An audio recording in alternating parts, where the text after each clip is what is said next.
Mr. Silent Channel. Please don't skip the ads, at paki-like naman, share at subscribe mo na rin. Salamat. Chapter 1, Masyadong magsalita, patumbahin mo ako. 15 taon na sa dawn at napakainit ng tag-araw. Isang karwahe ang tumatakbo sa puliko-likong kalsada sa gilid ng batis ng bundok. Sa magkabilang gilid ng kalsada sa bundok, masagana at malago ang mga halaman. Malalim ang kagubatan, mababaw ang tubig, huni ng mga insekto at huni ng mga ibon, at pakiramdam ko ay payapa at tahimik. Nakaupo sa karwahe ang isang makisig na binata na nakasuot ng brocade robe, binubuksan ng mga kurtina at nakalabas ang ulo. Wala siya sa mood na pahalagahan ng 5A level na tanawin na parang landscape painting. Sa halip, inilabas niya ang kanyang dila at nakatulog na parang patay na aso. Ngunit siya ay bumubulong, at malabo mong maririnig ang mga bagay tulad ng, kaya kung maglakbay sa panahon kahit na maligo na ako, nag-aral ako ng Chinese sa loob ng 7 taon ng walang kabuluhan, ulila na ako bago ako dumaan sa mundo, at ulila pa ako nang makarating ako, naghahabol ako pagkatapos ng 9 na taon, tulad ng mga salitang, unang namatay ang manugang. Isang tingin ng kawalan ng pag-asa. Si Jingzi ay naglakbay sa oras 5 araw na ang nakakaraan at nasa kotse ng 4.5 araw. Sa panahong ito, natapos na niyang basahin ang alaala ng katawang ito. Ito ay isang haka-haka na panahon, at ang lupain sa ilalim ng ating mga paa ay tinatawag na Angwo. Ang kanyang ama, si Jing Wenmao, ay isang opisyal sa kabisera ng Jingzhou noong siya ay bata pa. Nang maglaon, sinaktan niya ang kanyang mga kasamahan sa korte at na-demote sa Pangzhou, isang maliit na bayan sa hangganan. Matapos manungkulan, nanatili siyang matuwid at tapat, at nagkaroon ng magandang reputasyon sa mga tao. Sina Ji at Ginang. Jing ay mabuti sa iba sa Pangzhou at namuhay ng magandang buhay. Sa kasamaang palad, namatay na sila sa sakit ng maglakbay si Jingzi sa paglipas ng panahon. Ang orihinal na may-ari ng katawan ay katatapos lamang mag-obserbo ng filial piety, kaya siya ay nagtungo sa Jingzhou upang maghanda para sa eksaminasyon upang makakuha ng merito, na itinuturing na pagtupad sa huling kahilingan ni Jing Wenmao. Kaya lang, masyadong mabagal ang karwaheng ito. Hindi ko alam kung kailan ito darating sa Jingzhou. Inip na inilagay ni Jingzi ang kanyang ulo sa kotse, humiga sa kanyang likod, at sinimula ng mode ng maalat na isda ngayon. Nakakainggit na tunog. Kasunod ng sigaw ng kabayo, huminto ang sasakyan. Nandito na ba tayo? Si Jingzi ay muling nabuhay na may buong dugo at agad na naging masigla. Pagbaba ko ng sasakyan, napagtanto ko na wala pa ring laman at tahimik ang lambak. Walang anumang palatandaan ng Jingzhou. Muling lumuwa ang talukap niya. Sir, ang layo po ng Jingzhou. Ilang milya pa ang layo nito sa boundary ng Yongzhou. Lumapit ang kutsero at sinabing may simpleng ngiti. Wala. Hindi ka pa dumarating. Gaano ka katagal huminto? Ano, sir, nasa unahan si Mang Mountain. Itinuro ng kutsero ang matarik at mapanganib na taluktok sa harap, alam din niyang master na ang Mang Mountain ay may magandang reputasyon sa mga tulisan. Dumadaan kami dito, guro. Pinakamabuting magbago sa isang bagay na mas malinaw. Malamang nahulaan ni Jingzi ang ibig niyang sabihin. Iisipin ng sinumang makakita sa kanya na siya ay isang mayaman. Sino pa kaya ang mananakawan ng mga bandido? Ngunit walang takot sa kanyang mukha, at sa halip ay itinanong niya, hindi ba't sinasabi nilang lahat na ang tulisang mangsya na ito ay karaniwang kumikilos na mapang-akit at matuwid, at ninanakawan lamang ang mga tiwaling opisyal at mayayamang negosyante? Ano ang kinakatakutan nating mga ordinaryong tao? Tumango ang kutsero, iniisip ako mga ordinaryong tao sila, hindi kayo.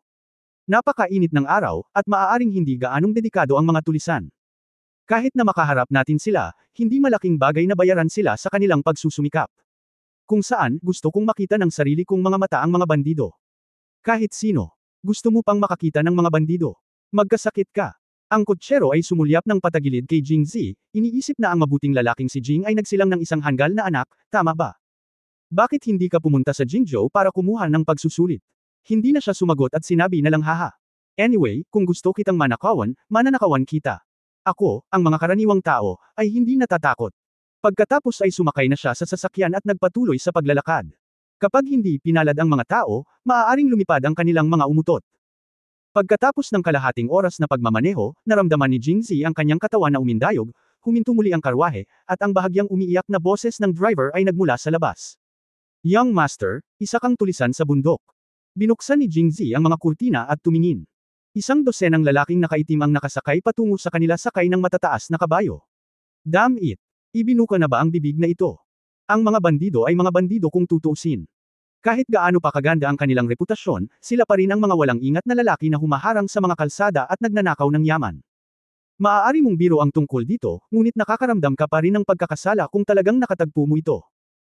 Hindi nang ahas si Jingzi na humingi ng tulong, kaya dali-dali siyang bumaba ng sasakyan at tumabi sa driver habang nakatalikod ang mga kamay, parang isang maliit na taunan na naghihintay ng lecture mula sa kanyang amo. Ang isa sa kanila, isang matipunong lalaking nakaitim na mukhang walang muwang, sumakay sa kanila, laminggalinga sa kanilang dalawa, at naiinis na sinabi, ang pinuno ng nayon ay isang binata lamang, hindi ang gusto nating hintayin. Kung ganoon, alis na tayo. Okay. Babae ang nagsalita. Nang tumingin si Jingzi, lumingon na siya at nakita na lamang niya ang kanyang magandang figure na nakabalot ng itim na damit. Well, umalis na tayo. Inulit ng hanggal na lalaki ang kanyang mga salita, tumalikod at umalis. Nang makita ito, tinapik ni Jingzi ang takot na kutsero sa balikat ng may pagmamalaki, ano ang sinabi ko? Pinunasan ng kutsero ang pawis sa kanyang noo, hindi sigurado kung ito ba ay dahil sa init o takot, at ngumiti, si Xiao ay masyado kang nag-aalala. Karaniwang mga bayani ang mga bayani ng Mangshan, kaya bakit nila ipapahiya ang mabuting tao na si Jing? Haha!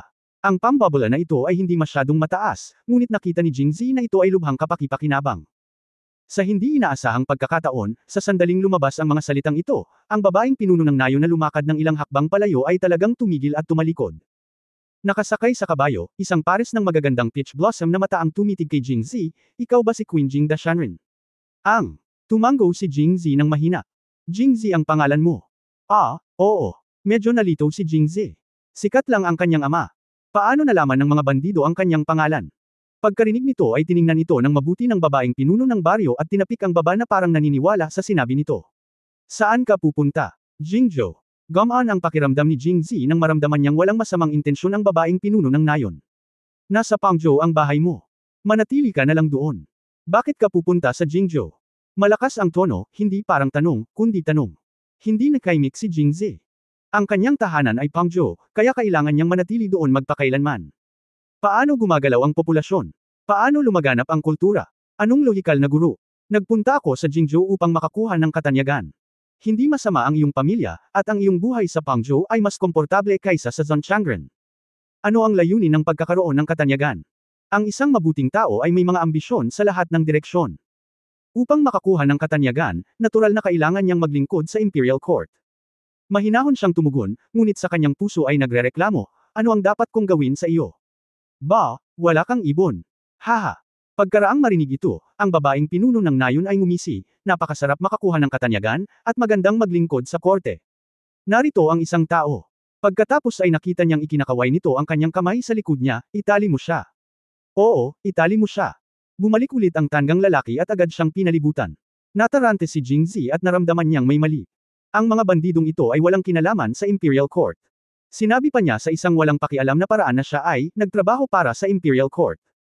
Kung hindi nila siya haharapin, sino ang haharapin nila? Agad na sumigaw, nagkamali ako, heroine. Mula ngayon hindi na ako maglilingkod sa Imperial Court kahit mamatay ako, bakit hindi na lang ako pumunta sa Jingzhou para magkaroon ng masaya? Kuya, huwag mo akong itali, maaari ba kitang bigyan ng pera para sa iyong pagsusumikap? Kabalikat ko kung hindi mo mabuhat, walang silbi ang pag-akyat ng bundok. Damn it! Magkidnap lang ng tao, saan mo dadalhin? Nag-hysterical si Jingzi, ngunit hindi niya mababago ang kapalaran ng pagkidnap. Hindi nakalimutan ng babaeng pinuno ng nayon na tumalikod at magdagdag ng kung ano-ano. Masyado kang magsalita, patumbahin mo ako. Pagkatapos, humakbang pasulong ang hanggal na lalaki, ang kanyang mga kamao na kasing laki ng kaserola ay tumataas sa hangin. Kabanata 3 Sili. Medyo natahimik si Jingzi. Ate, play lang yan, kailangan mo bang seryosohin? Sa tingin mo ba talaga ikaw ang panganay kong kapatid? Hindi bale. Since she loves acting, just cooperate with her. Alam mo ba kung bakit alam ko ang tungkol sa Plum Blossom Mall sa iyong puwitan? Sumilip lang, hindi ka pa ba tapos? Dahil, hindi ko sinasadyang nasunog ka. Pagkasabi nito ay medyo nanlabo na ang mga mata ng demonyong babae, na para bang may naaalala, at puno ng lungkot ang mukha nito. Talagang kumbinsido si Jingzi. Ang natural at mahusay na pag-arte na ito ay higit pa sa sapat upang manalo ng statuette. Okay lang manlinlang ng ordinaryong tao, pero kung kasing witty mo siya, hindi ganoon kadaling lokohin. Nandoon na ang plum blossom mark sa kanyang puwitan mula nang maalala niya ito noong bata pa siya. Sinasabi mo bang perm ito sa kanya? Anong sinungaling? Pero may, ganun na, sa mukha niya. Hindi na itinuloy ng engkanto ang bagay na ito. Sinulyapan niya si Jingzi at nagsalita sa tono ng isang elder. Ang mga ilog at lawa ay delikado, at ang hukuman ay lalong mapanganib. Isa pa, hindi ba't madalas na sinasabi ninyong mga iskolar na ang inyong mga magulang ay hindi malayo? Matanda na sila, at kayo ay naglalakbay pa sa Jingzhou. Hindi ba't ito'y unfilial? Narinig ito ni Jingzi at agad na sumagot. Sinabi niya, ang aking dalawang elder ay pumanaw dahil sa sakit 3 taon na ang nakakaraan. Ito ang huling hiling ng aking ama na pumunta sa Jingzhou upang makakuha ng katayuang pang-akademiko. Sa pamamagitan ng kumalatong, ang mangkok sa kamay ng demonyong babae ay hindi sinasadyang nahulog, at ang gruel at mga pira-piraso ay natapon sa sahig, ngunit hindi niya ito napansin. She freeze in place, parang medyo namumula ang mata niya. Kung kaya mong umiyak, siguradong aabot sa rurok ang iyong galing sa pag-arte. Tumitig si Jingzi para tingnan mabuti, ngunit lumingon siya. Lalong lumalamig ang boses, dahil wala na ang aking mga magulang, at ako ay tulad ng aking panganay na kapatid, susundin mo ako mula ngayon. Hindi na kailangang bumalik sa Pangzhou, manatili ka na lamang sa bundok. Pagkatapos noon ay naglakad na siya palayo. Sa pagtingin sa kanyang likod, paulit-ulit nang inisyon si Jingzi. Napakababa ng pasensya mo, tama ba? Wala nang acting. Pagkatapos ay hayaan mong ipakita ko sa iyo ang isang trick ng pagkain at paghihintay na mamatay, at pagkatapos ay tumakas. Kinagabihan, pumasok sa bahay ang hanggal na lalaki na may dalang kahon ng pagkain. Inilagay ang pagkain sa mesa, sinabi niya sa mahinang boses, dinala ko ang pagkain sa iyo. Itinaas niya ang kanyang mga paa at naghanda ng umalis. Han, sandali. Huminto ang lalaking Han, na may masayang mukha, paano mo nalaman ang pangalan ko? Pagkatapos ay tinapik niyang muli ang kanyang noo, at biglang napagtanto, naalala ko, ikaw si Jai, dapat itong sinabi sa iyo ng kapatid ng pinuno. Han ba talaga ang tawag mo? Pansamantalang tanong ni Jingzi. Ang pangalan ko ay Wudahan. Lauwo ang tawag sa akin ng lahat sa nayon. Dahan ang tawag sa akin ng amo ng nayon. Han ang tawag mo sa akin. Napakaganda. Sabi ni Wudahan ng walang muwang ngiti. Tamang-tama ang pangalan na ito. Talaga. Sa tingin ko, friendly din ang pagtawag sa kanya ng Han. Ngumiti si Jingzi at pinaupo siya. Han, alam mo bang araw-araw ang panganay kong kapatid na babae ay mabagsik ang mukha at hindi umiimik kapag tinanong. Kagagaling ko lang sa village at hindi ako pamilyar sa kahit ano. Please tell me. Madalas na tumanggo si Han at sumang-ayon sa sinabi ni Jingzi. Mukhang pati ang mga nasasakupan niya ay natatakot sa inaasal ng kanyang panganay na kapatid. Napakahusay. Sunod, nakinig si Jingzi sa usapan ni Han habang kumakain. Pagkatapos kumain, nagkaroon siya ng pangkalahatang pag-unawa sa mga bagay sa Mang Mountain. Ang Mang Mountain ay matatagpuan sa junction ng Pangzhou at Yongzhou. Ang lupain ay matarik at mayroon lamang isang mapanganib na daan na papunta at palabas ng bundok. Masasabing madaling depensahan ngunit mahirap umatake. Matagal nang may mga magnanakaw sa bundok. Noong mga unang taon, maraming bandido dito. Sa tuwing gumagawa ng krimen ang mga bandido dito, ayaw ni Yongzhou na pangalagaan ito, ngunit hindi magawa ni Pangzhou. Lalong pinalala nito ang kayabangan ng mga bandido at kumilos ng medyo matapang. Hindi lamang nila ninakawan ang mga tao ng pera, ngunit umabot pa sa pagnanakaw ng mga tao.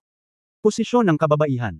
Matagal nang naghihirap ang mga tao sa paligid dahil sa mga bandido sa Mang Mountain. 5 taon na ang nakalilipas, si Lu Li, ang kanyang panganay na kapatid na babae, ay sumugod sa bundok kasama ang 12-dosenang mga kabalyero na ang mga pamilya ay inuusig ng mga tulisang Mangshan. Nakipaglaban sila ng madugong labanan sa mga bandidong Mangshan sa loob ng isang araw at gabi, at sa wakas ay napantayan si Mangshan. Malaking pag-iling.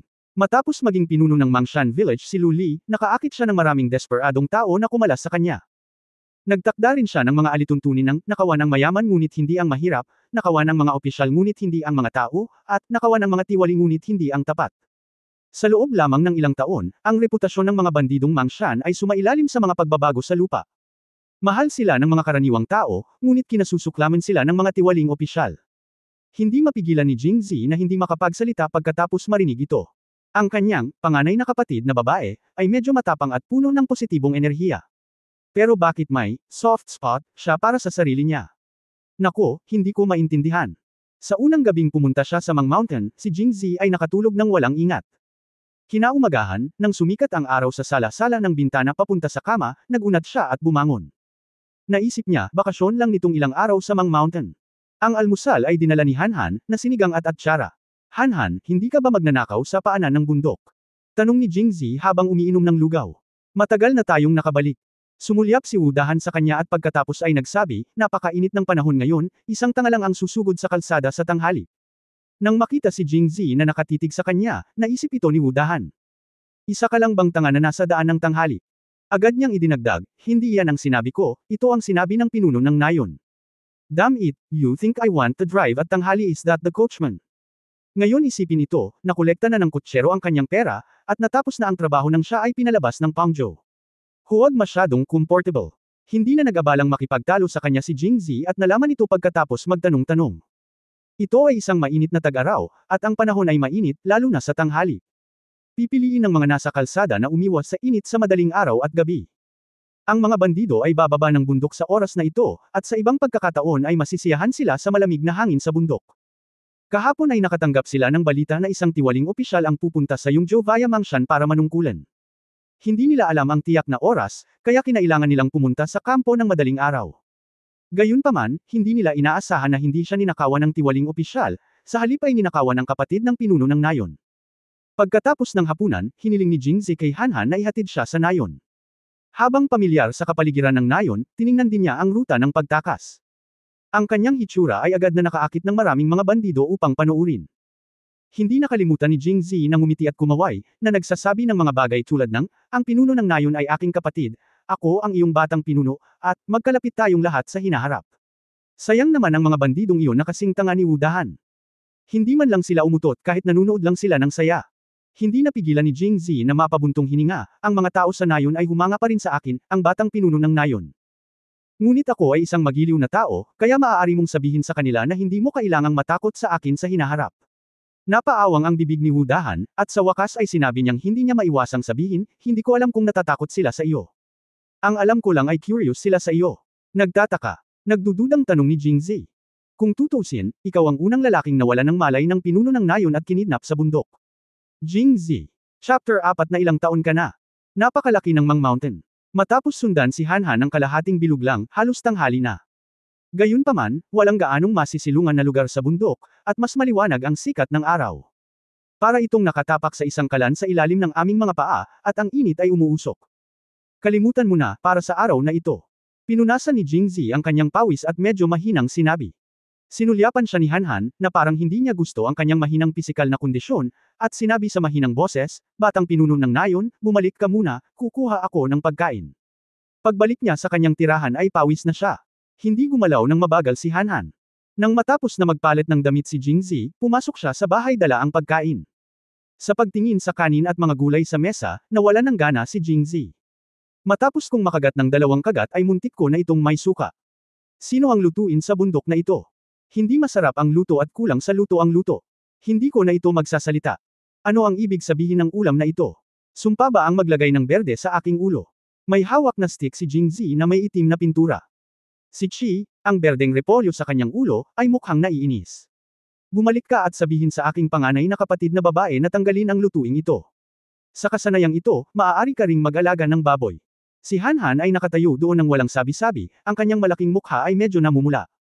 Ano? Anong klaseng background meron itong kusinero? Umiling si Hanhan. Kung wala kang background, ano ang kinakatakutan mo? Itaboy mo na lang siya, sabihin mo lang na ako. Yung batang pinuno ng nayon. Magiliw na sinabi ni Hanhan, walang mga tagapagluto sa bundok, ang pagkain na ito ay ginawa ko. Nalungkot si Jingzi na mas mababa siya sa husay ni Hanhan sa pagluluto. Lalong lumakas ang kanyang determinasyon na tumakas pababa ng bundok dahil sa takot na kapag kumain siya ng sobra ay maikli ang kanyang buhay.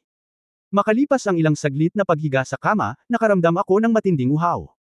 Nakabalik na si Hanhan, at hindi na nag-abalang tawagan siya ni Jingzi. Kinuha niya ang tekor at naghanda na pumunta sa balon para kumuha ng malamig na tubig. Sa daan, wala man lang akong nakitang tao. Mukhang tama si Hanhan. Masyadong mainit ang tanghali at lahat ay nagtago sa bahay para magpahinga at magpalamig. Tanging mga hanggal lang ang tatakbo para pag nakawan ng kalsada. Malamig ang tubig ng balon. Pagkatapos inumin ito, nakaramdam ng energetic si Jingzi. Tumingin siya sa paligid at biglang naisip. Bakit hindi samantalahin ang sandaling ito upang makatakas? Nagmamadali siyang bumalik sa kanyang silid, saglit na inimpake ang kanyang bagahe, at maingat na lumabas. Ang daan sa bundok ay masungit at mahirap lakarin, at mainit ang panahon. Si Jingzi ay pagod at nanghihina, ngunit hindi siya nang ahas na magpahinga kahit sandali. Hindi ko alam kung gaano katagal akong naglakad bago ako tuluyang nakarating sa paanan ng bundok. Tumingin si Jingzi sa matayog na batis ng bundok at ngumisi. Hindi alintana kung gaano kahirap ang pakiramdam na damaykit sa kanyang katawan ng kanyang basang pawis na damit, patuloy na sumusulong si Jingzi sa daan ng walang tigil. Ayon sa memorya, ang paglalakad ng 4 o 5 milya pa ay Yongzhou. Sa kalahating oras, kapag pumasok siya sa Yongzhou City, si Luli ay magiging walang magawa kahit na alam niyang nakatakas siya. Hindi siya magiging matapang na pumunta sa lungsod para magnakaw ng isang tao, tama ba?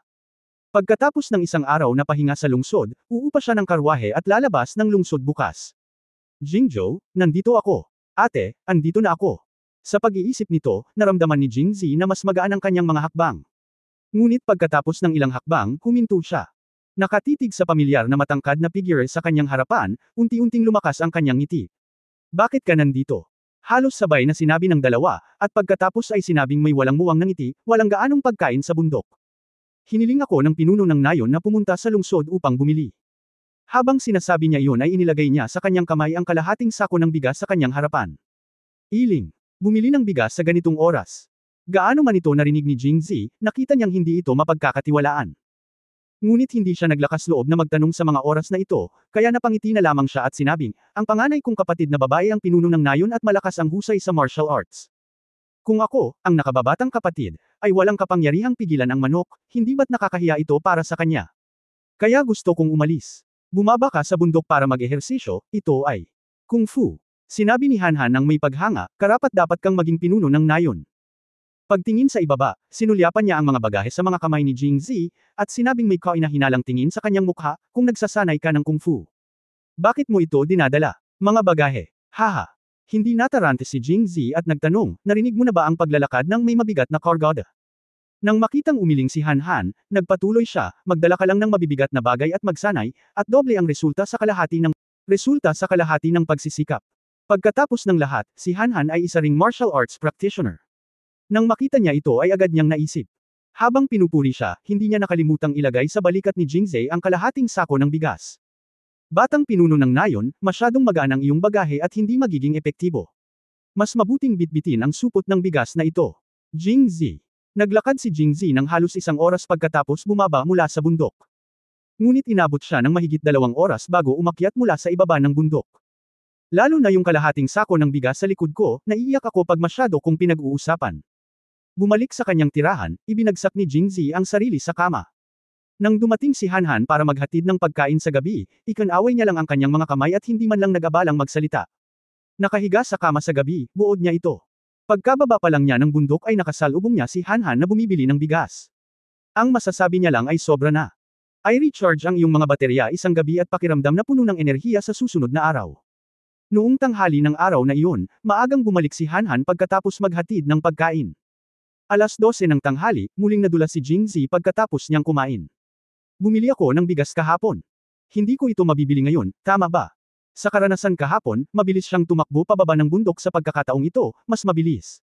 Pagdating niya sa paanan ng bundok, nabulag siya. Nakita ko ang isa pang kalahating sako ng bigas sa likod ni Han, nakatingin sa kanya ng nakangiti, Young Village Master, nagsasanay ka na ba ng Kung Fu? Huminga ng malalim si Jingzi, itinuro ang kanyang kalahating sako ng bigas, medyo hindi komportable. Ang paliwanag ay, hindi ba kalahating bag lang ang binili ko kahapon? Bakit ngayon mo pa binili? Napakamot ng ulo si Han, sinabi ng pinuno ng nayon na maraming tao sa bundok at kalahating sako ng bigas ay hindi sapat na makakain, kaya't pinababa niya akong muli. Young Master, Village Leader, sipag mo talaga. Bumalik ka at sabihin sa pinuno ng nayon na nagsusumikap ka ng gusto, matutuwa siya. Batang pinuno ng nayon, ibigay mo sa akin ang iyong bagahe. Sa pagkatulala, inagaw ni Han ang mga bagahe sa kamay ni Jingzi. Nakaraan. Kaagad pagkatapos, ang kalahating sako ng bigas ay muling sumakay sa kanyang mga balikat, mabigat at matatag. Sinasabing paulit-ulit, wala na, nagpahinga si Jingzi ng 1 araw, at sinimulan muli ang kanyang planong pagtakas sa 3 araw. Pagkatapos ng nakaraang 2 aralin, plano niyang umalis sa gabing ito. Hindi mo naman kailangang bumili ng bigas sa gabi, di ba? Sa gabi, malamig sa labas sa bundok. Mainit ang araw kaya nagtago ang mga bandido sa bahay. Sa gabi, lahat ng tao ay nasa labas pagkatapos kumain at tamasahin ang malamig na hangin. Mas abala ito kaysa sa maghapon. Lumabas din si Jingzi para makipagbiruan sa kanila, at lahat ay gaya ng dati. Sa sandaling lumipas ang shoe hour, sunod-sunod na bumalik sa bahay ang lahat. Ngunit hindi nagmamadali si Jingzi. Naghintay siya sa madilim na silid hanggang hating gabi at maingat na binuksan ang pinto. Walang tao sa labas. Ang buwan ay maliwanag at ang mga bituin ay kalat-kalat, at ang daan sa bundok ay maliwanag. Umiihip ang malamig na simoy ng hangin na sobrang komportable. Pagkatapos ng 3 pagtakas, ito ang pinaka-komportable. Sana magsimula ito ng maayos at magtapos. Naisip ni Jingzi. Ngunit nang tumakbo siya pababa ng bundok, nakita niya ang isang matangkad at pamilyar na figure na tulala na nakatayo doon, at biglang gumuho ang kanyang pag-iisip. Ang itim na anino ay palapit ng palapit, at ang nakangiting mukha ay partikular na malinaw sa liwanag ng buwan. Matapos ang mahabang panahon na tumahimik, dahan-daang ibinuko ng galit na si Jingzi ang kanyang bibig, sumisigaw sa tuktok ng kanyang mga baga. Ilang taon ka na? Kabanata 5 Taya. Ano? Napakamot ng ulo si Hanhan, anong klaseng langis? Itinuro ni Jingzi ang supot ng bigas sa likod niya at malamig na sinabi, huwag mong sabihing lumabas ka para bumili ng bigas sa kalagitnaan ng gabi.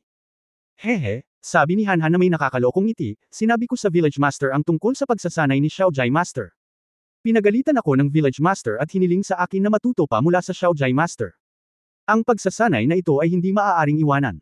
Ano ang kinalaman nito sa iyong pagtakbo pababa ng bundok sa kalagitnaan ng gabi? Sabi ng pinuno ng nayon, hindi natatakot ang batang pinuno ng nayon sa init sa araw at tiyak na magsasanay sa gabi. Wala akong oras sa araw kaya gusto ko na lang magbitbit ng bag sa gabi. Bumaba si Mi ng bundok para mag-practice. Hindi ko inaasahan na totoo pala ang sinabi ng pinuno ng nayon. Nagsasanay talaga ang batang punong nayon. Ang sinumang naniniwala sa ganitong uri ay isang tanga. Tinitigan ni Jingzi ang malaking mukha ni Hanhan na hindi niya matukoy kung siya ay kumikilos, at minisyon sa kanyang puso, siya ay nagpapanggap na tanga, o siya ay talagang tanga, ngunit ang kanyang panganay na kapatid na babae ay hindi dapat maging tanga. 3 beses siyang tumakas, at nagkataong nakasalubong niya si Hanhan na inutusan nitong bumaba ng bundok. Kahit siya ay hindi naniniwala kung sinabi niya na nagkataon lang. Gayunpaman, walang saysay ang pakikipag-usap sa hanggal na ito. Hindi siya makatakas, kaya tumalikod na lang siya at naghanda para bumalik sa bundok. Young Village Master. Nang makitang aalis na siya, binati siya ni Hanhan, ngunit bago pa siya makapagsalita ng anuman, galit na pinutol siya ni Jingzi. Sabihin ko sa iyo, ang bagahe ko ngayon ay napakabigat din, hindi gaanong naiiba sa iyo, kaya hindi na kailangang makipagpalitan ng mga supot ng bigas sa akin. Sa pagtingin sa bahagyang nakakagulat na mapagpasyang likod ni Jingzi, umiling si Hanhan, ang Panginoon ng batang nayon, isang iskolar, ay pagod na pagod sa pag-akyat at pagbaba ng bundok sa loob ng 3 magkakasunod na araw, kaya orihinal na gusto kong dalhin ang kanyang bagahe para sa kanya. Ngunit ang batang punong nayon ay ang batang punong nayon, kaya hindi niya kailangan ang kanyang tulong. Matalas. Napaisip si Hanhan at mabilis na sumunod. Sa 3 araw pagkatapos makarating sa Mang Mountain, si Jingzi ay nasa sobrang sama ng loob. Nang dumating si Hanhan para maghatid ng pagkain, madilim ang mukha niya at tamad siyang magsalita. Ang iba ay naghihintay sa paanan ng bundok. Bukod sa pag-aaksaya ng sapatos, kinailangan din niyang magdala ng bigas para sa iba sa pamamagitan ng pagtakas. Katangahan talaga kung tumakas ulit. Hindi nagtagal pagkatapos ng hapunan, si Lu Li, na ilang araw na niyang hindi nakikita, ay lumitaw sa kanyang silid. Pagpasok sa silid, tinitigan niya ang madilim na mukha ni Jingzi at humagalpak sa tawa. Bakit, hindi ka magsasanay ngayon? Iyon lang ang sinabi niya. Halata na ang nakaraang 3 pagtakas ay pasok sa kanyang inaasahan. Sa kasong ito, hindi nagtago si Jingzi sa kanya. Ibinuka niya ang kanyang mga kamay at walang pakialam na sinabi, okay, hindi na ako magpapanggap. Ipinapakita ko ang aking mga card. Gusto ko lang tumakas. Nang makitang unti-unting nawawala ang ngiti ni Lu Li, nakaramdam ng kaunting kaba si Jingzi. Tulad ng nasasabik sa tagumpay, pwede mo akong panuurin ng 3 beses, pero kaya mo akong panuurin habang buhay. Hanggat may pagkakataon, tatakas pa rin ako. Ganyan ba talaga kagaling si Jingzhou? Natahimik sandali si Lu Li at tahimik na sinabi. Hindi ito isang tanong kung ito ay mabuti o hindi, ngunit kung ito ay angkop o hindi. Tumayo si Jingzi, tinitigan ang kanyang magagandang peach blossom na mga mata, at nagpatuloy, tulad ng mga martial arts practitioner na lahat ay gustong maging magalang at matuwid, ako pagkatapos ng maraming taon na pag-aaral, ano ang silbi kung hindi mo makuha ang mga karangalan? Sumimangot si Lu Li, nag-iisip. Nang makita ito, hinampos ni Jingzi habang mainit ang plancha, gayon din, noong umakyat ka sa bundok para maging magnanakaw at magnakaw ng mga tiwaling opisyal, hindi ba't para lang makinabang ang mga tao? Pero naisip mo na ba kung gaano karaming tao ang matutulungan mo sa ganitong paraan? Kung makakakuha ako ng magandang pangalan, paano ko matutulungan ang mga tao? Ang opisyal na panig ay tumutulong lamang sa mga tao ng lungsod. Hindi ba't mas maganda ito kaysa sa iyo? Napakunot ng noo si Lu Li, ngunit ang korte na ito ay nasira na sa simula pa lang. Natatakot ako na kapag nakuha mo ang karangalan, mauwi ka sa mga tiwaling opisyal na iyon. Mas mabuting manatili sa kabundukan, at least hindi na ito lumala. Ang kasalukuyang emperador ng Angguo ay labis na nahuhumaling sa mga tula na ang ilang mga tao ay maaaring maging mga opisyal sa hukuman batay sa kanilang mga tula, at ang hukuman ay lalong nagiging magulo. Ngunit ngayon ay umabot na sa walang katotohanan na punto kung saan ang mga ministro ay naiwan upang hawakan ang mga bagay sa loob ng korte, at sa huli ay kailangan na lamang nilang magulat sa emperador. Ang mga naghaharing partido at oposisyon ay ganito na, at hindi na ito maaaring maging mas mahusay sa ilalim. Sa makatuwid, napakaraming tiwaling opisyal sa Angguo, at kakaunti ang mga tapat na opisyal tulad ng ama ni Jingzi. Kahit meron, pipigain sila ng iba. Ito ang dahilan kung bakit na-demote ang kanyang ama noong una. Ang mga opisyal ay mas mababa sa mga magnanakaw, kaya naman ang mga mangshan bandido na pinamumunuan ni Lu Li ay minamaliit ang Imperial Court. Pero paano mo malalaman kung hindi mo susubukan? Subukan. Ngumisi si Luli, sa tingin mo ba ang pagiging opisyal ay naglalaro lang ng bahay? Hindi kalakihan ng Mangshan, mahigit 200 katao lang ang kabuuan. Para lang mapanatili ang mga taong ito gagawin ko ang lahat para mabuhay, paanong mas madali kaysa sa iyong iniisip na pamahalaan ang mga tao sa isang lungsod. Matapos marinig ang sinabi niya, biglang nagkaroon ng ideya si Jingzi. Ate, pinipigilan mo akong pumunta sa Jingzhou, hindi ba dahil natatakot ka na baka hindi ako maging maayos? Bakit hindi tayo tumaya? Isang taya. Sinulyapan siya ni Luli at nagtanong, paano tumaya? Pusta lang na kaya ko hindi natin hahayaang mabuhay itong 200 tao sa Mang Mountain. Magandang buhay. Kapag natalo ako, hindi ko nababanggitan ang pagpunta sa Jingzhou. Naging interesado rin si Luli at agad na nagtanong, ngunit paano natin kalkulahin ang magandang buhay na ito? Nang makita siyang sumang-ayon, nakaramdam ng saya si Jingzi. Hindi masyadong madali para sa kanya na maging isang taong naglalakbay sa oras na gumagawa lamang ng ilang mga imbensyon at ginagawang maganda ang buhay ng 200 bandido. Hindi niya agad sinagot ang tanong ni Luli, ngunit sa halip ay nagtanong, magkano ang halaga ng buwanang gastos natin sa bundok? Mga 5 tael ng pilak. Nag-isip sandali si Luli at casual na sinabi. 5 tael lang. Dahil sa numerong ito, medyo kakaiba si Jingzi. Nagkaroon siya ng maikling pag-unawa sa kapangyarihan sa pagbili ng panahong ito. Ang 1 tael ng pilak ay makakabili ng 1,000 kilo ng bigas. Mayroong higit sa 200 katao sa bundok. Kahit kanin lang ang kakainin nila, kailangan pa rin nila ng 3 hanggang 4 na tael ng pilak. Hindi ba kailangan mo ng pera para sa mantika, asin, sarsa, suka at mga pagkaing karne? Tila naiintindihan ni Luli ang mga pagdududa ni Jingzi, ipinaliwanag ni Luli, dapat kang pumunta sa likod ng bundok upang makita ito. Mayroon kaming mga taniman ng gulay doon.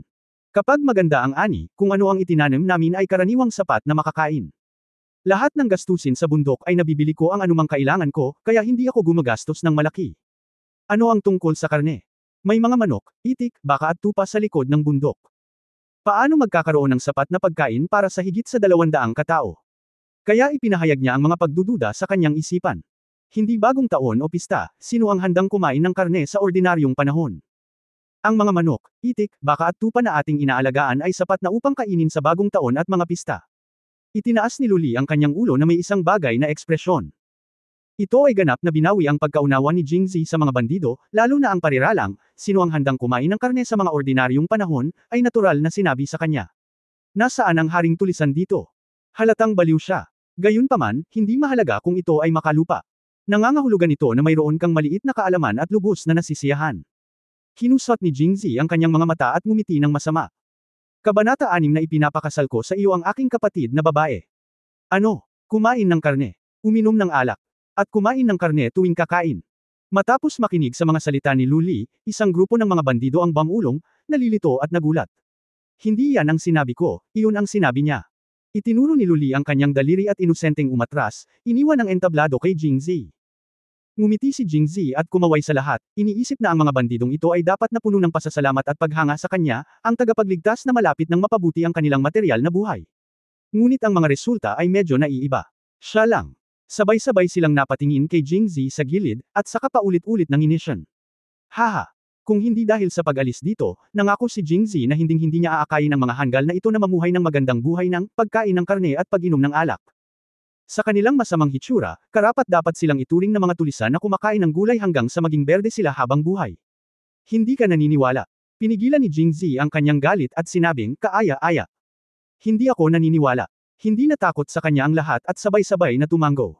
Kami ay kumakain ng karne araw-araw. Kami, isang pamilya na may higit sa 200 katao sa bundok, ay hindi kayang bumili ng 20-30 tael ng pilak sa isang buwan. At may alak. Kahit na uminom ka ng pinakamasamang maputik na alak, kailangan mo pa rin ng 4 o 5 tael ng pilak.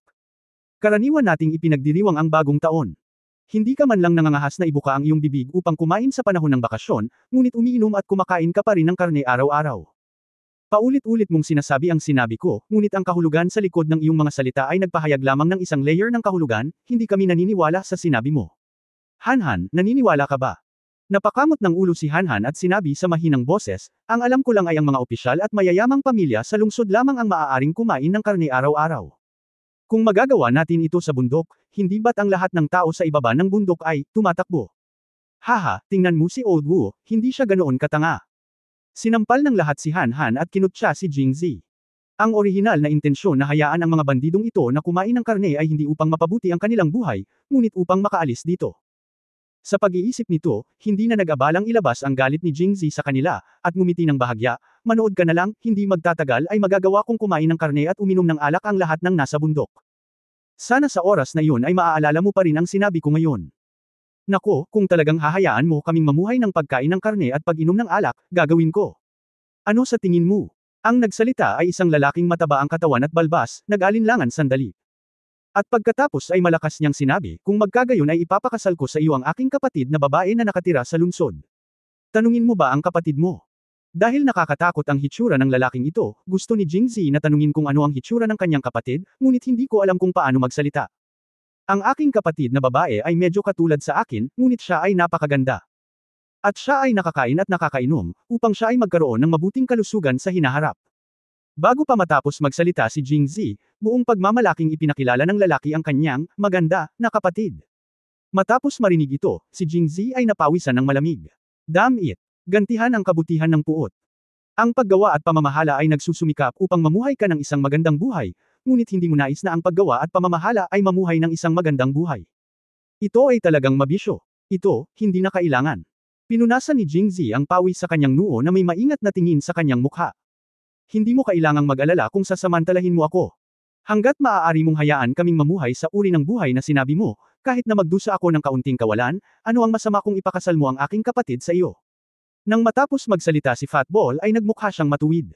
Bata pa ako, mas mabuting bigyan ko ng ganitong kalamangan si Hanhan. Wala ako nito. Akala ni Hanhan ay nakilala na niya noon si Fatbol's sister, ngunit tumalon siya at tumanggi bago pa matapos magsalita si Jingzi, na may medyo nakakadiri na tono. Haha, kahit gusto mo, hindi pa rin ako papayag. Sa simpleng pagtanggi ni Hanhan, ang mukha ni Fatbol ay agad na naging kulay ng atay ng baboy. Ayoko. Matandang kung mapapangasawa mo ang aking kapatid na babae, ang iyong mga ninuno ay mapupuno ng usok. Hindi kita pakakasalan. Hindi mo man lang tinitingnan ang itsura mo. Mas malala ka sa akin. Paano ka magiging karapat-dapat? Fuck my sister. Okay, hindi kita tinawag dito para lang halikan siya. Sa huli, kailangan pa ring sumagip ni Luli. At saka, ikakasal na ang kapatid ko, kaya syempre ako ang panganay na kapatid na si Zhang Luo. Sino ang kukuha sa iyo? Pagkasabi nito ay hindi niya nakalimutang titigan si Fatty Ball. Napakataas pa rin ang prestihiyo ni Luli sa bundok. Malungkot na bumalik si Fatty Ball sa karamihan, hindi nang ahas na magsalita pa. Nakipagpustahan ako sa aking kapatid. Kung maakay niya ang lahat sa magandang buhay na sinabi niya, pagkatapos ay ipapadala ko siya sa Jingzhou. Tumingin si Luli sa lahat at sinabi sa malalim na boses, kung ano ang gagawin niya, hindi ko alam. Ngunit sa mga darating na araw, kung lalapit siya sa iyo para sa anumang pangangailangan, walang sinuman ang maaaring tumanggi. Oo, pinuno ng nayon. Dahil dito, may ilang karapatan si Jingzi bilang isang batang pinuno ng nayon. Siyempre, ito ang mahigpit na hiniling ni Jingzi nang makipag-usap kay Luli. Ang ideya ng paggawa ng pera ay hindi mahirap para sa kanya, ngunit ang aktwal na operasyon ay nangangailangan ng maraming enerhiya. Napakaraming libreng trabaho sa kabundukan, kaya huwag gamitin ito sa walang kabuluhan. Ipinaliwanag ni Luli ang ilan pang mga bagay, at naghiwa-hiwalay ang mga bandido. Dahan, please stay for a while. Oh, si Hanhan ay iniwan ni Luli at tapat na nakatayo doon. Ano ang susunod mong plano? Naisip mo na ba kung paano kumita ng pera? Nagtatrabaho man ito bilang opisyal, nagnenegosyo, nagsasaka o nakawan, sa huling pagsusuri, hindi maiiwasan ang salitang, pera. Ang uri ng magandang buhay na binanggit ni Jingzi ay hindi makakamit kung walang pera, at nangangailangan ito ng tuloy-tuloy na daloy ng pera. Hindi ko pa naiisip. Hindi ko pa naiisip. Sa pagtingin sa nakaka-relax na hitsura ni Jingzi, hindi nagkaimik si Luli. Noong nakipagpustahan si Jingzi sa kanya noon, hindi siya naniwala, pero sa pag-aakalang kaya niya itong panatilihin, pumayag na lang siya. Nang maglaon, nagkaroon ako ng ilang mga inaasahan. Hindi naman kasi siya mukhang tanga gaya ni Hanhan. Kung kaya niya talaga, pag-usapan natin ang pagpunta sa Jingzhou. Kung gayon, pagdating sa paggawa ng pera, kailangan mo munang suriin ang merkado. Ibinuka ni Jingzi ang kanyang mga kamay, mukhang napakakaranasan. Kaya kailangan ko munang pumunta sa lungsod. Sa lungsod. Humakbang si Luli, pinilit si Jingzi na umatras, at tinitigan siya ng nakapikit na mga mata, ayaw mo bang tumakas muli? Paano kung gusto kong tumakas? Bakit kami nakikipagpustahan sa iyo? Bakit hindi na lang kumain at uminom sa bundok at tumakas sa magandang araw? Naisip ito ni Luli pagkatapos marinig ito. Ngunit hindi pa rin siya komportable kay Jingzi, kaya tinawag niya si Hanhan sa tabi at hindi niya alam ang sinabi niya. May kinuha rin siya sa damit niya. Pagkatapos ay lumapit siya at sinabi, maaari kang pumasok sa lungsod kung gusto mo, ngunit ang lungsod ay hindi mapayapa, kaya't hiniling ko kay Dahan na sundan ka, upang kung anuman ang mangyari, maalagaan mo ako. Ngumisi si Jingzi. Sa radius na 10 milya, maliban sa bundok sa ibaba niya, hindi ito mapayapa. Ibang mga lugar, saan hindi mas mapayapa kaysa dito. Ang pagsubaybay ay tungkol sa pagsubaybay, at hindi na kailangan ng pangangalaga. Ngunit naglakas loob lamang siyang magreklamo tungkol sa mga salitang ito sa kanyang puso, at pagkatapos ay nakita niya ang kanyang bibig na ngumisi na parang bulaklak ng buntot ng aso. Nag-iisip pa rin ang panganay kong kapatid. Kabanata 7 Pagpasok sa lungsod. Young Village Master, okay ka lang ba? Young Village Master, halos handa ka na ba? Young Village Master, kung hindi ka aalis, lalabas ang araw. Nakatayo si Hanhan sa kwarto, nakatingin sa lalaking nakaupo sa bahay. Si Jingzi, na kumukumpas sa harap ng tansong salamin, ay may mga tandang pananong sa kanyang ulo. Ang pinakanasiyahan ni Jingzi tungkol sa katawan na nilakbay niya sa panahon ay ang hitsura nito. Ito ay magiging isang perpektong maliit na piraso ng karne para sa kanyang oras. Kahit dito, kung sino man ang nakakita sa kanya ay kailangang magtanong, sino ito? Isang gwapong binata mula sa gwapong pamilya. Siyempre, maliban sa mga magaspang na lalaki na ito sa Mang Mountain. Pangit na siya at walang vision para pahalagahan ang kagandahan. Halimbawa, siya ay nakatayo sa frame ng pinto na may hitsura ng kawalan ng pag-ibig sa kanyang mukha. Naiinggit ka ba sa itsura ko? Hindi ako. Nagseselos ka kasi maganda ako diba? Hindi ako. Anong kinatatakutan mo? Sabihin mo lang kung ikaw. Anyway, ako, tatawa ka sa sinabi mo o hindi? Bakit hindi mo sabihin para mas tumawa ako? Natahimik si Hanhan, siguro iniisip kung paanong si Jingzi, isang scholar, ay mas makapal ang balat kaysa sa kanya. Si Jingzi ay hindi pa namamasyal sa isang lungsod simula noong naglakbay siya sa panahon. First time niya ito, kaya natural na kailangan niya itong bigyang pansin. Kinakailangan din na alagaan ang iyong sarili. Ito ay tinatawag na kahulugan ng ritual. Gumamit siya ng tubig upang itulak ang kanyang magulo at mahabang buhok sa mga templo, pagkatapos ay tumayo mula sa tansong salamin na may kasiyahan, itinuro sa kanyang harapan at nagtanong, Hanhan, bihira kang tumingin sa salamin, tama ba? Maputi at malarosas ang malaking mukha ni Hanhan, maliwanag ang sagot. Tingnan mo, naiinis ka sa itsura mo at hindi ka man lang naglakas loob na tumingin sa salamin, naiinggit ka kapag nakikita mo akong nakatingin sa salamin, di ba? Huwag kang magsalita ng walang kaparirikan. Sinabi ni Hanhan na hindi nasisiyahan, bakit tinitingnan ng mga matatandang lalaki ang kanilang sarili sa salamin? Talaga, kung ang isang lalaki ay may lakas, maaari rin siyang gumawa ng higit pang trabaho. Sumulyap si Jingzi sa kanya at sinabing, ito siguro ang sinabi ng mga pangit na iyon, tama ba? Ipinilig ni Hanhan ang kanyang ulo at itinaas ang kanyang dibdib, na bakas sa kanyang mukha ang pagmamalaki. Ito ang sinabi ng pinuno ng nayon. Ang bait talaga ni Luli. Alam niyang pangit ang mga lalaking ito at makakaapekto lang sa mood ang mga taong ito, kaya ang pagsasabi nito ay mas magtatrabaho sila sa bukid at madaragdagan ang kanilang kita. Ani, napakagaling, napabuntong hininga si Jingzi sa sarili. Tumigil siya sa pakikipag-usap ng walang kaparirikan kay Hanhan, kumain ng isang mangkok ng lugaw, at bumaba ng bundok sa banayad na simoy ng hangin at hamog sa umaga. Ang Mangshan ay katabi ng Yongzhou, mahigit 10 milya ang layo. Hindi na nila kailangan pang sumakay ng kabayo. Kalahating oras lang bago makapasok ang dalawa sa syudad. Hindi malaki ang Yongzhou. Wala kahit 100 kundi 80 maliliit na bayan na ganito kalaki sa buong teritoryo ng Angguo. Kung ikukumpara sa maunlad na kabisera tulad ng Jingzhou, hindi ito mas masahol pa. Ngunit hindi ito nakaapekto sa masayang kalooban ni Jingzi. Bagamat maliit ang Yongzhou, ang mga kalye ay malawak at puno ng mga tao. May mga nagtitinda sa magkabilang gilid ng kalsada, at walang katapusan ang tunog ng paglalako sa kahabaan ng kalye. Matapos makapasok sa lungsod, si Jingzi ay parang isang mabangis na kabayo na tumatakbong ligaw, tumitingin dito, nagtatanong sa paligid, at hinihikayat pa si Hanhan na bumili ng mga bagong bagay kapag nakita niya ang mga ito. How dare you agree? Hinayla siya sa tabi, tinanong niya sa mahinang boses, batang pinuno ng nayon, hindi ka ba naririto upang kumita ng pera? Bakit mo ginagastos ang pera bago mo ito kumita? Ang marunong gumastos lang ang kikita, naiintindihan mo ba?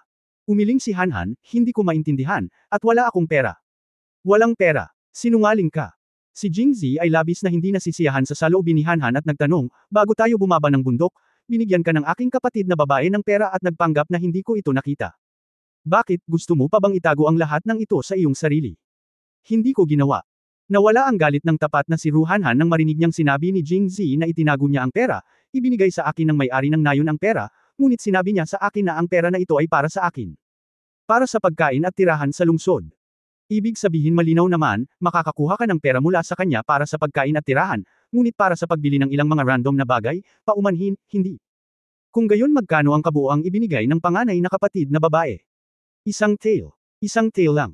Sumigaw si Jingzi, hindi ba ito masyadong modemo? Napakarami. Ilang buwan ang walang kita sa bundok. Ninanakawan ko sana ang opisyal ng aso ilang araw na ang nakakaraan, ngunit lumihis siya sa lungsod. Natatakot ako na hindi na niya siya maaga, at ang pinuno ng nayon ay wala ng pera. Okay. Sinabi ni Hanhan ang totoo. Ang mga gastos sa pamumuhay ng higit sa 200 katao sa bundok ay 4 o 5 tael lamang sa isang buwan. Si Luli ay mapagbigay sa pamamagitan ng pagbibigay sa kanila ng isang tael. Kung gusto mong kumita, kailangan mong umasa sa iyong sarili. Lumakad pasulong si Jingzi, hindi na iniisip ang tungkol sa pamimili at paglilibang, at iniisip kung ano ang susunod na gagawin. Sa katunayan, marami siyang naiisip na paraan para kumita. Tulad ng mga espiritu. Ayon sa pagkaunawa ni Jingzi, karamihan sa mga alak sa panahong ito ay mga turbid wine. Maging ang mga espiritu na binibigyang pugay ng ibang mga lagalag na kalapit na bansa sa korte ng imperial ay humigit kumulang 30 degrees lamang, na malayo sa mga tunay na espiritu na may higit sa 50 o 60 degrees. Ang paraan ng paggawa ng mga espiritu ay hindi mahirap. Gumawa lamang ng magagandang kagamitan at gumamit ng malabo na alak para sa distillation. Bukod dito, ang mga high concentration spirit na ginawa sa pamamagitan ng distillation ay hindi lamang maibebenta sa magandang presyo, ngunit maaari ding gamitin sa pagproseso ng iba pang mga produkto, tulad ng mga lasa at toilet water. Ang pamamaraan ay hindi mahirap. Nabasa ito ni Jingzi sa isang libro. Nagdagdag lang siya ng iba't ibang petals at gumamit ng alcohol para i-extract ang volatile oil. Ang mga bagay na ito ay simpleng sabihin, ngunit ang pangunahing dahilan kung bakit hindi ginagamit ni Jingzi ang mga ito ay dahil sa pera. Sa ang dynasty ka man naruroon, hindi mura ang alak. Kung tutusin, limitado ang pagkain, at ang paggawa ng alak ay nangangailangan ng maraming pagkain at oras, kaya nakakagulat na ito ay mura. Si Jingzi ay walang kahit isang sentimos sa kanyang mga kamay, at si Hanhan, ang kanyang maliit na tagasunod, ay may isang pilak lamang sa kanya. Gaano karaming turbid wine ang mabibili niya? Ang pinakamahalagang bagay ay madaling kumita ng pera, ngunit ang kahirapan ay gumawa ng tuloy-tuloy na daloy ng pera. Ang mga distilling at purifying spirit ay gumagamit ng labis na alak. Kahit nasa umpisa pa lang, saan ka kukuha ng sobrang alak? Pagkatapos mag-isip tungkol dito, binitawan ni Jingzi ang ideya. Ang mga melon ay ibinebenta, ang mga melon ay ibinebenta.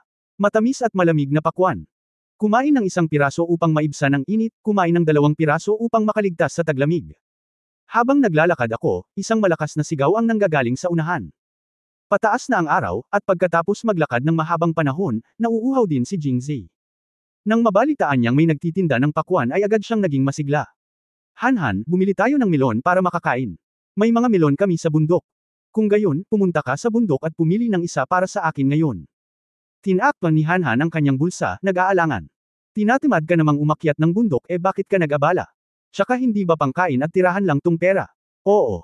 Matapos sabihin ito ni Jingzi, talagang hindi na makahanap ng dahilan si Hanhan para tumanggi. Ang mga melon ay kinakain din. Pagkatapos ng 2 hakbang pasulong, natuklasan ni Jingzi na ang nagbebenta ng melon ay hindi ang uri ng stall sa kalye, ngunit may hiwalay na storefront na may maliit na mesa sa labas at isang hiwa. Ang pulang pakwan ay mukhang partikular na kaakit-akit sa ilalim ng mainit na sikat ng araw. Ngunit ang kakaiba ay sa ganoong kalaking harapan, kakaunti ang bumibili ng mga pakwan. Maraming tao ang huminto sandali sa harap ng pinto, nagbibigay ng mga tagubilin sa mahinang boses, at pagkatapos ay umalis. Walang pakialam ang waiter sa pinto. Kinagat niya ang pakwan at iniluwa ang mga buto ng itim kasama ng mga salita. Ba, kawawang tao. Kabanata 8 lumilitaw ang mga oportunidad sa negosyo. Kuya, paano mo ibebenta itong melon? Inilapag ng lalaki ang balat ng melon, tumangala, at nakitang nakatayo sa harapan niya ang isang binata na naka-brocade na roba, na sinundan ng isang taong halatang tagasunod. Agad namang tumayo ang malaking lalaki. Ang ngiti ay medyo nakakabigay puri, "Young master, ang sarap mo. Ang pakwan ko ay malaki, manipis ang balat, matamis at makatas, at napakasarap. Well, magkano ang halaga nito sa bawat libra? Hindi lang masarap ang pakwan ko, sobrang lamig din. Magkano ang halaga ng melon na ito?" Jing. Gustong itanong ni Z, taga-Dunhuang ka ba? Bakit ang daming mural? 5 sentimo bawat libra. Okay, pagkatapos ay pumili ng isa para sa akin. Medyo nalito ang lalaking ito, dahil nitong mga nakaraang araw, napakaraming tao ang nakatagpo niya na ayaw bumili dahil masyadong mahal, o pinutol lang nila ito pagkatapos itanong ang presyo. Bilang tao, hindi siya sanay na ganito ka-smooth ang takbo tulad ngayon. Si Young Master ay isang masayahing tao. Pupunta ako sa bahay at kukuha ako ng mga melon para sa iyo ngayon din. Maghintay. Napahinto ang bata bago pa man siya makalingon. Napasulyap siya at nakitang ang nagsasalita ay ang maskuladong tagasunod. Ang mga melon ng ibang tao ay nagkakahalaga lamang ng 2 sentimo bawat libra. Bakit napakamahal ng mga ito sa iyo? Ang mga pakwan ay itinatanim din sa Mang Mountain. Kung hindi sila makakain, hihilingin ni Luli kay Hanhan at sa iba pa na ihatid sila pababa ng bundok upang ibenta ang mga ito, kaya interesado si Hanhan sa mga pakwan. Ang presyo ay lubos na nauunawaan. 2 sentimo. Ngumisi ang clerk at mapang-asar na sinabi, ang tinutukoy mo ay ang taon ng unggoy at buwan ng kabayo. 3 araw na ang nakalipas, ang presyo ng melon na ito ay tumaas sa 5 sentimo. Hindi ako natatakot na sabihin sa iyo na mula ngayon, ako na lang ang nagbebenta ng mga melon sa lungsod. Kung hindi mo ito bibilhin sa aking bahay, hindi ka makakain ng melon sa lungsod. Naisip ito ni Jingzi, maraming nagbebenta ng iba pang prutas sa daan, ngunit tila sila lang ang nagbebenta ng pakwan. Kaya napangiti siya at sinabing, Kuya, huwag naman po kayong magpapamilyar gaya ng bata. Kagagaling lang po namin sa labas ng bayan at hindi pamilyar sa syudad, kaya nagtanong siya ng ganito. Nang mabalitaan ng bata na sila ay tagalabas, kaunting respeto na lamang ang natitira sa kanyang mukha. Nawala din. Hayaan mong sabihin ko sa iyo, ang pamilya ng ating young master ay ang panganay na anak ng bagong mahistrado ng Yungzhou, si Lin Wenyao. Si Gobernador Lin ay sumugod dito mula sa Jingzhou upang manungkulan 3 araw na ang nakakaraan, at ang lahat ng mga pakwan sa lungsod na ito ay tinipon ng pamilya ng ating young master. Mula ngayon, maaari ka na lamang bumili ng mga melon sa aking pamilya. Tumango si Jingzi. Ang opisyal ng aso na si Luli at ang iba pa ay gustong magnakaw 3 araw na ang nakalipas ay dapat ang bagong mahistrado na si Lin. Kung tutuusin sa ugali ng kanyang anak, walang problema kung tawagin siyang dog official. Kung gayon, mangyaring tulungan akong pumili ng isa para sa amin. Mainit na ang panahon, at pagkatapos na tumayo sa ilalim ng araw ng mahabang panahon, naramdaman ni Jingzi ang usok na tumataas mula sa kanyang lalamunan. Mas mahal man ay ayaw na niyang maghintay pa. Tiningnan sila ng bata at pumasok sa bahay para kunin ang melon. Batang pinuno ng nayon, hindi ka dapat bumili ng melon na ito. Talagang hindi magandang bagay ang anak ng opisyal ng asong iyon. Siya. Tumingin si Jingzi sa paligid at sinabihan si Hanhan na tumahimik. Ang lungsod na ito ay ang teritoryo ng prefect. Kung may makarinig tungkol dito, lahat ay kailangang pumasok, lalo na ang pagkakakitaan. Narito ang melon. Ilang saglit lang, lumabas ang waiter na may dalang malaking melon sa kanyang mga braso. Sir, gusto mo bang kunin itong melon o buksan mo? Buksan mo at kainin mo. Halika. Utos ng waiter. Itinaas niya ang kanyang kutsilyo sa mesa at hiniwa ang pakwan sa ilang hiwa. Ang nakakagulat ay noong unang hiwa ang melon, isang malamig na hangin na puno ng puting ambon ang lumabas.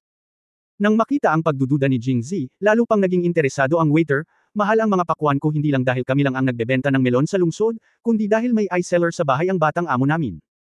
Magiging malamig ang mga pakwan kapag naiwan sa loob ng 1 araw at dadalhin. Napaka. Nakatitig sa puting gas na lumalabas sa pakwan, tila may naisip si Jingzi, ngumisi, at inabot ang kamay para kunin ang melon. Bago pa nito mahawakan ng melon ay hinarang na ito ng kamay ng waiter. Young master, kung gusto mong kumain ng melon, bayaran mo muna ang bill. Hanhan, bayaran mo ang bill. Walang pakialam si Jingzi, magkano ito? Ang melon na ito ay tumitimbang ng 10 libra, sa kabuuan ay 100 wen. This next, binawi ni Jingzi ang kanyang kamay. Kuya, mali ba ang kalkulasyon mo? Ang 1 libra ay 5 sentimo. Ang 10 libra ay hindi lamang 50 sentimo. Bakit biglang nagdoble? Tama, ang 1 libra ay 10 sentimo. Ang 10 libra ay hindi 100 sentimo. Sinabi mo lang na ang 1 libra ay 5 sentimo. Si Hanhan, na nakatayo sa likod ni Jingzi, ay galit na galit at pinandilatan ang waiter at mabangis na sinabi. Masyadong mahal ang 5 barya para sa kanya, lalo pa ang 10 barya. Ang clerk ay hindi natakot sa kanya at nginisyon, 5 sentimo ang presyo ngayon, at ngayon ay 10 sentimo na. Kung gayon hindi ako pupunta sa punong tanggapan. Hindi tinanggap ni Jingzi ang pamamaraang ito ng pagtataas ng mga presyo sa lupa. Haha, hindi. Para bang nakilala niya ang kanilang pagkakakilanlan bilang mga tagalabas, ang waiter ay bumati sa silid, at 4 o 5 malalakas na lalaki ang lumabas sa isang iglap, pinalibutan sina Jingzi at Hanhan. Ang melon na ito ay pinutol para sa iyo. Kain ka man o hindi, wala akong pakialam. Ngunit ang pera ay dapat na itago. Malamig na sabi ng lalaki sabay hawak sa dibdib niya. Ikaw. Ilang taon ng bandido si Hanhan. Kailan pa siya nakaranas ng ganitong kawalang katarungan? Hakbang pasulong at maghanda upang kumilos. Hanhan. Mabilis siyang hinawakan ni Jingzi at bamulong, huwag kang manggulo. Ito ang lungsod. Sa wakas ay nagpigil si Hanhan, tinitigan ng lalaking may mga mata na parang kutsilyo. Nang makita ito ng lalaki ay lalo siyang naging mayabang. Alam mo ang ginagawa mo. Kung hindi ka maglakas loob, bubugbugin kita hanggang sa hindi ka makalakad ngayon. Huwag mo akong titigan, mawawalan ng saysay ang pambubugbog. Anak ng prefect ang pamilya ng young master natin, walang kwenta kahit pumunta ka sa opisyal. Ayaw na ni Jingzi na makipag-usap sa kanya ng walang kaparikon, kaya hiniling niya kay Hanhan na magbayad ng 100 cash. Kinuha ng 2 ang melon at lumabas sa ilalim ng pangungutya ng mga clerk at kalalakihan. Ang lakas ng loob nitong mangikil ng pera natin. Kung hindi ako pinigilan ng batang pinuno ng nayon, puputulan ko ang ulo niya ng martilyo. Sabihin ng punong nayon na pumunta sa lungsod at kidnapin ang opisyal ng asong ito pabalik. Habang nasa daan, nagngangalit si Hanhan at nagmura. Kumain ng melon, kumain ng melon. Hindi sumagot si Jingzi at kumain na lang ng melon. Natikman niya ito at nalaman niyang cool nga ang melon. Talagang nakakapreskong kumain sa ganoong kainit na panahon, ngunit hindi nito nakuha ang icing effect na pamilyar kay Jingzi. Sir, nasa mood ka pa bang kumain? Nang makita si Jingzi na walang pusong kumakain ng melon, medyo natahimik si Hanhan. Ito ba talaga ang nakababatang kapatid ng punong nayon? Masyadong unlikable diba? Kung may maglakas loob namang blackmail sa pinuno ng nayon ng ganito, ang pinuno ng nayon ay sasabog ang ulo ng walang sabi-sabi, paano kung nasa lungsod sila? Gusto nang umalis ng pinuno ng nayon, sino ang makakapigil sa kanya? Ayaw mong kumain. Pwede ba kitang kainin? Tinitigan ni Jingzi ang 2 piraso ng melon sa kamay ni Hanhan, nagniningning ang kanyang mga mata.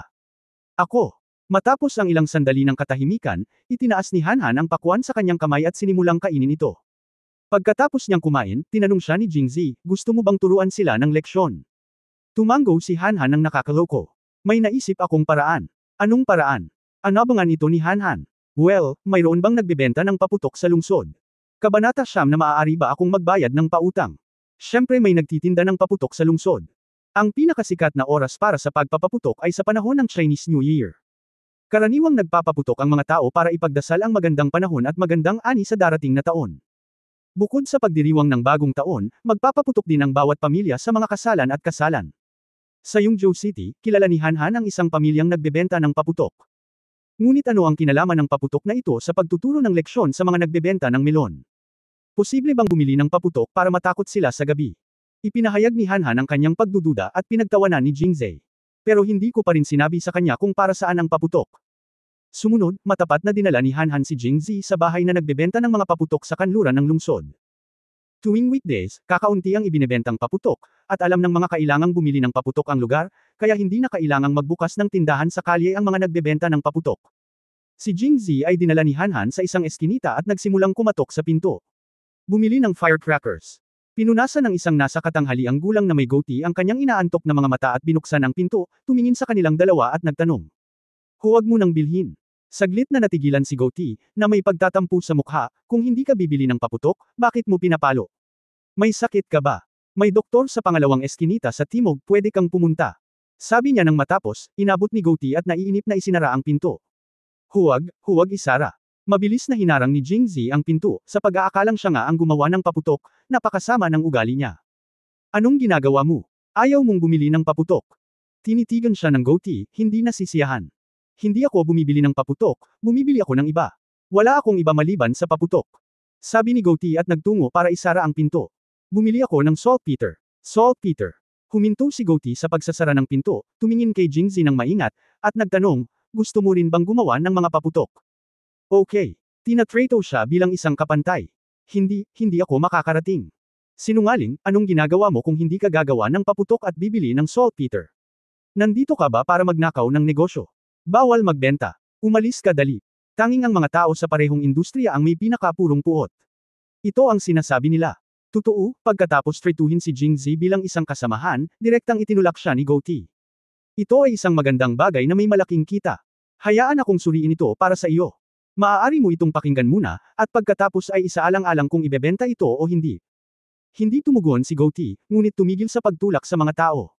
Nang makita ito, nagmamadaling nagsalita si Jingzi. Tumayo ka. Kung bibilhin ko yung saltpeter sa mataas na presyo, kahit gumawa ako ng paputok, wala akong kikitain, di ba? Tsaka punong-puno ang syudad ng mga regular customer mo, kaya kung gagawa ako ng paputok, hindi balugi ang negosyo. Si goatee ay tahimik, gumagawa ng mga kalkulasyon. Mahigit kalahating taon pa bago ang Chinese New Year. Kung naubusan ka ng saltpeter, mapupulot mo pa rin ito. Hindi ka maaantala sa paggawa ng paputok para sa bagong taon. Bibili ako ng kasing dami ng saltpeter na mayroon ka, at makakatipid ka ng oras sa pagproseso at paggawa ng mga paputok. Parang pitik lang ng kamay, hindi lang kumikita. Magkano ang mabibili mo? Kumikislap ang mga mata ni goatee, halatang kinukumbinsi ni Jingzi. Nakaipon siya ng maraming saltpeter, at kailangan niyang maghintay hanggang sa bagong taon upang maibenta ang mga paputok, na nangangahulugan na kailangan niyang panatilihin ang mga hilaw na materyales sa kanyang mga kamay sa loob ng kalahating taon. Kung maaari niyang muling ibenta ang mga saltpeter na ito ng maaga, maaari siyang kumita ng mas maraming pera para sa wala. Anyway, maraming saltpeter sa mga minahan sa labas ng lungsod. Pumunta ka lang at minahan ito pagdating ng panahon. Natural yan. Nakikita mo ba kung gaano karaming saltpeter ang una mo? Binuksan ni Goatee ang pinto at lumipat sa gilid. Nagkatinginan sina Jingzi at Hanhan at pumasok. Dinala sila ni Goatee sa labas ng isang woodshed, binuksan ang pinto, at isang buong silid ng puting saltpeter ang lumitaw sa harap nila. Ito ang saltpeter ko. Mabibili mo ba lahat? Tumango si Jingzi, at pagkatapos ay nagtanong kung mabibili ko silang lahat, magkano ang pilak. Nag-isip sandali si Goatho at pansamantalang nagtanong. 20 tael ng pilak. Kung tutuusin, kung gagawing paputok ang lahat ng saltpeter, ibebenta ito ng humigit kumulang 20 tael ng pilak, at dapat kasama rito ang iba pang hilaw na materyales at paggawa. Humingi siya ng 20 taels, na medyo ang ibig sabihin ng bibig ng isang leon na nakabuka. Pero ganyan ang negosyo. Kung hindi niya ibinubuka ang kanyang bibig na parang leon, paanong ibababa ng kabilang partido ang presyo? 20 tael ng pilak. Hindi gaano. Gusto ko silang lahat. Si Goatee at Hanhan ay naliligaw. Nakaramdam ng kaunting panghihinayang si Goatee. Sa ganitong ugali, malinaw na binata siya mula sa mayamang pamilya. Kung titignan ang kanyang brocade robe, matagal na sana niya itong nahulaan. Baka humingi pa siya ng ilang taels. Si Hanhan naman ay nakahawak sa kanyang mga bulsa, iniisip na kung humingi sa kanya ng pera si Jingzi, tiyak na hindi niya ito ibibigay. Isa lang ang liyang niya hindi, ngayon 900 taels na lang ang natitira niya, kaya hindi namin siya mabibigyan ng pera. Kung mabibili ng Young Master ang lahat ng saltpeter na ito, kukuha ako ng isang tao upang ibalik ang Young Master sa isang kotse. Ang Goatee ay dapat magbigay ng pinakamahusay na serbisyo sa tulad ng isang hanggal na customer na may maraming pera. Kung siya ay maaaring maging isang paulit-ulit na customer, siya ay bibigyan ng isang taon ng serbisyo. Hindi ba mas mabilis kumita ng 2 beses kaysa sa paggawa ng paputok? Ikanaway ni Jingzi ang kanyang kamay, nagsasabing hindi. Napakaraming libreng manggagawa sa Mang Mountain, kaya hindi na niya kailangan ng iba. At saka, hindi niya maipapaalam sa mga tagalabas na sila ay bumaba mula sa Mang Mountain. Masyadong madaldal ang mga tao sa syudad. Sa labas ng lungsod, walang kinalaman ng gobyerno sa Mangshan, ngunit iba ito sa lungsod. Huwag mong abalahin ang tindero, kaya natin itong ihatid, may diskwento ba dito?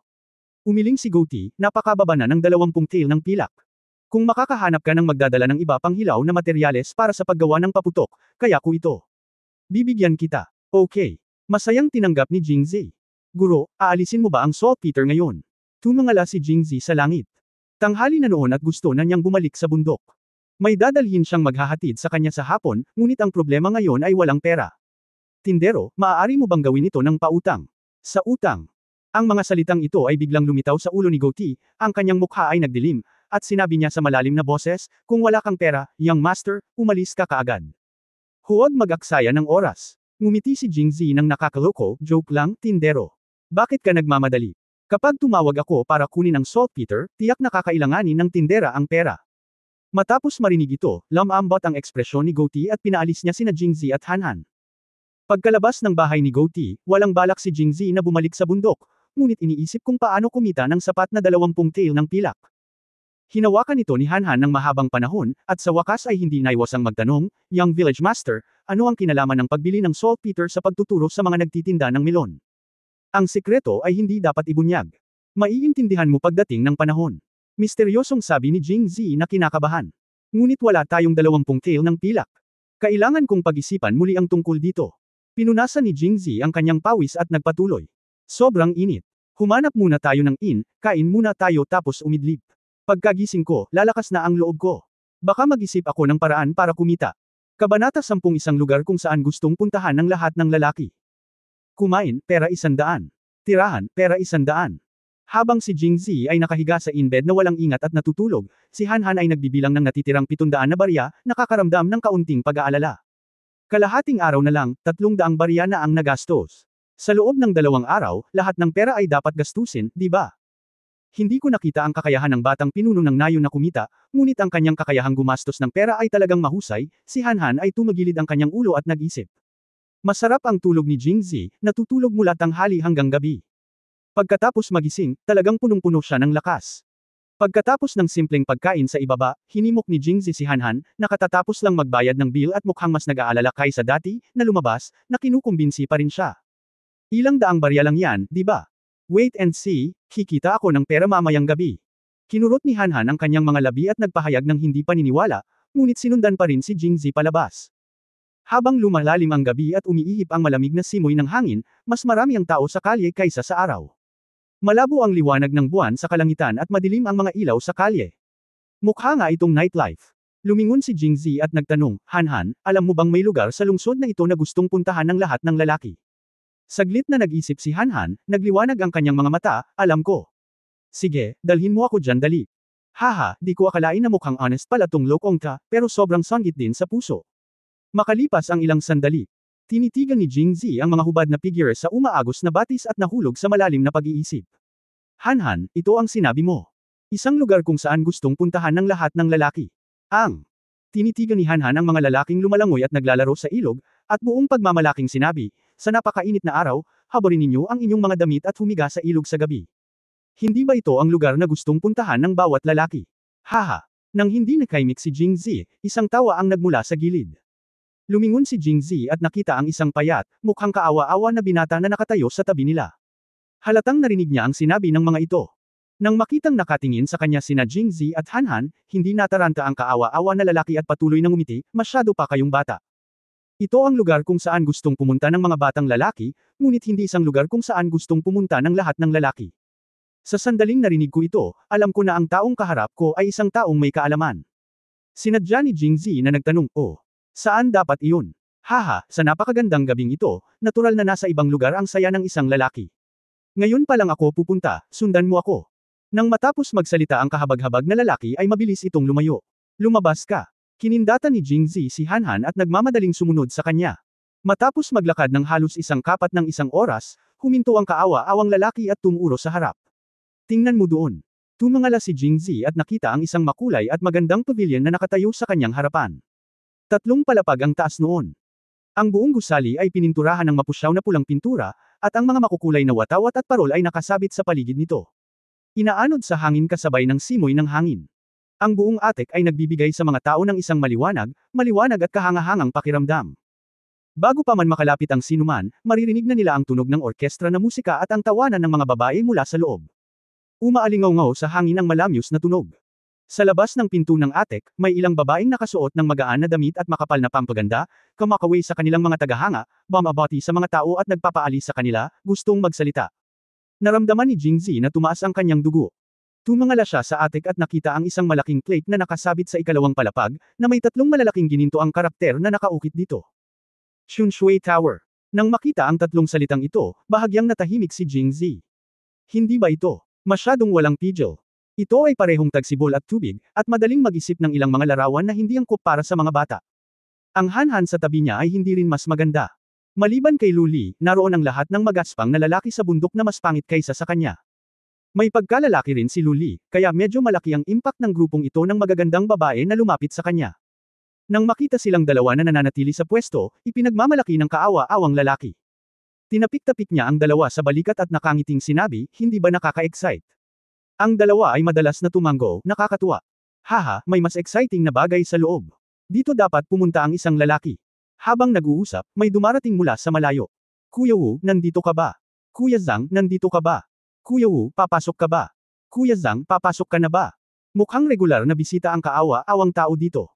Nakatayo lang siya sa may pinto hindi nagtagal. May lumapit para kumustahin, tapos naglakad silang dalawa papasok sa loob ng magkayakap. Han, pasok na tayo at tingnan din natin. Naghanda si Jingzi habang tinitingnan ang nagsasayaw na pulang ilaw sa loob. Ilang babae lang, ano ang silbi? Sinabi ito ni Han, ngunit hindi mapigilan ang kanyang mga mata na tumingin sa atek, binabantayan ang huling katigasan ng ulo ni Brother Chu. Kung ganoon, bakit hindi ka pumuntang mag-isa sa ilog at maaari akong pumasok at tingnan? Magpanggap ka. Hindi sanay si Jingzi sa kanya. Kung gusto mong umalis, pagkatapos ay pumunta ka. Hindi inaasahan ni Han na ganoon kadirekta si Jingzi. Pinaikit niya ang kanyang mga mata at malungkot na sinabi, mas mabuting sumama ako sa batang punong nayon. Kung may mangyari sa batang punong nayon sa loob, hindi ko kayang sisihin ang punong nayon. Sa wakas ay nabuksan ang utak ng taong ito at talagang alam niya kung paano ilabas si Luli bilang isang kalasag. Hindi na nag-abalang makipagtalo sa kanya si Jingzi at humakbang patungo sa gusali. Bilang isa sa pinakasikat na nightlife center sa Yongzhou City, ang Xunshui Tower ay siksikan na pagkatapos ng gabi. Ang bulwagan sa unang palapag ay hindi maliit, at nahahati sa ilang mga seksyon sa pamamagitan ng mga screen. Sa ilang lugar, ang mga babae ay nagsusuot ng mga damit na kulang sa damit, pinipilipit ang kanilang mga payat na baywang, at sumasayaw sa paraang gusto ng mga tao na huminto. Ang ilang mga lugar ay parang mga restoran, kung saan may iilang tao na nagiinuman at may mga magagandang babae sa paligid na nagsasali ng alak at naghahain ng pagkain, ngunit ang isip ng mga lalaking iyon ay halatang wala sa hapag ng alak. Ang ilang mga lugar ay mas direkta. Pagkapasok ng mga lalaki, maraming babae ang nagkukumpulan sa kanila, at pagkatapos ay inakbayan sila at niyakap. Ang kahabag-habag na lalaking nakita ni Jingzi sa labas ay kabilang sa ganitong uri. Pagpasok niya, nakita niya ang kahabag-habag na lalaki na may hawak na isang malakas na babae sa kanyang mga bisig at nanginginig na umaakyat. Hindi ko maiwasang humanga sa aking puso. Ang lalaking naglakas loob na magmaneho ng tangke ay isang lalaki. Ang unang palapag ay napakasigla, at ang ikalawang palapag ay hindi gaanong kapanapanabik. Sa aerial platform sa ikalawang palapag, isang pink na kurtina ang nakasabit sa itaas na gilid ng bakod. Sa likod ng kurtina ay isang mahabang mesa na may gushing na nakapatong. Malabong makikita ang isang maganda at payat na figure na nakaupo sa harap ng gushing. Marahan itong pag-finger. Dito nagmula ang orkestra na tunog na narinig mo bago pumasok. Sa labas ng kurtina, isang grupo ng magagandang babae na nakasuot ng makukulay na gown ang sumasayaw sa musika ng gushing. Ang sayaw ay mas elegante kaysa sa sayaw sa unang palapag. Maraming lalaking mukhang iskolar ang nakaupo sa audience, hindi sigurado kung nakatingin sila sa grupo ng mga mananayaw o sa mga figure sa likod ng kurtina. Medyo parang girl group ang grupong ito ng mga babae, at 100% natural din sila. Si Jingzi, isang dilag na may libu-libong taon ng kasaysayan, ay tumingin sa ikalawang palapag at inisip ang sarili. End of this chapter. For more update, click on the notification bell.